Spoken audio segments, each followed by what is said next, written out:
Hello everyone, you're welcome to Healthy Options with Maureen. Today we'll be making a healthy version of French fries. Of course, I believe there is always a healthier version in most of our foods, and that's why today we are going to be baking instead of deep frying our potatoes. The good thing about this is that we eliminate the extra fat that we usually have when you fry your chips, and of course we preserve the nutrients in the potatoes as well. If you're a true lover of French fries, I'm sure you will like this. Come with me as we make this. So for our baked potato chips, we'll be needing some potatoes, of course. As you can see, I've already started cutting some of this. We'll be needing some ghee. We'll be needing some coconut oil. Though it depends on your preference, as long as you have some oil to bake it with, that's fine. We need some sea salt, and of course we need water to boil the potatoes in. We'll be boiling first before we bake. That's like a pre-cooking method first, so that it can enable the potatoes bake faster by the time we put it in the oven. So while I'm prepping this, my oven has already been preheating, and I'm going to finish cutting, and I'll show you the next step from here. So as you can see, what I'm doing is to try to cut it as evenly as possible, so by the time I start boiling, everything cooks together at once. So I'll be placing it in the pot now. I'll toss in some salt and I'll start boiling it. So this pot contains water. I will transfer the potatoes directly into the pot containing some water. I'll throw in some salt, then I'll start boiling.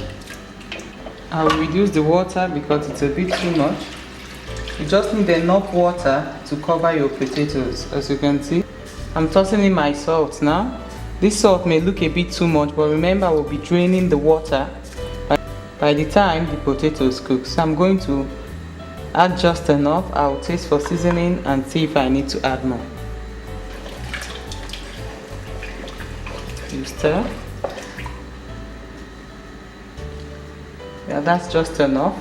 So I'm going to place it on heat now.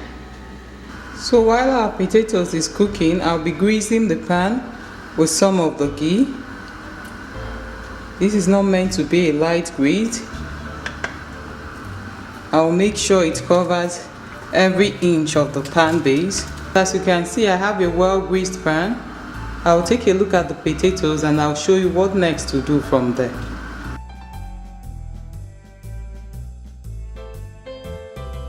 So as visible here, I just toss the potato back into the pot.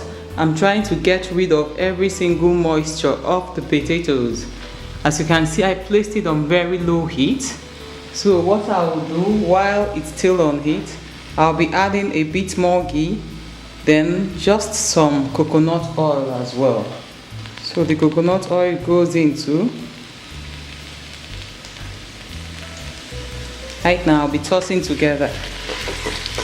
You can hear the sizzling noise from the potato. As you can see, it's already sizzling at the base, and this shows that we don't have moisture content. That's actually the ghee. So I'll be placing it in the baking pan now. Into the baking pan it goes.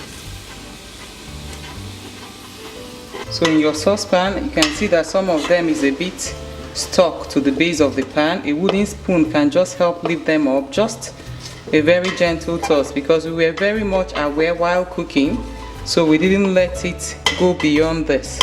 So it could just stick to the pot, but nothing burnt at all. So all this goes into the pan as well, into the baking pan. So as you can see, the potatoes are still firm. It's cooked through, but it's firm. So since it will be baking in the oven, this will help crisp it up, and we don't have mushy potatoes. We have crunchy potatoes, but well cooked all through. My oven has been preheating. I'm placing this at the base of the oven. So to the base of the oven it goes. I will close and I'll come back and check on it. Golden brown and gorgeous. I've been able to turn most of them halfway through. This took about 40 minutes to make. As you can see, some of them are still light on the surface, but the base is slightly brown.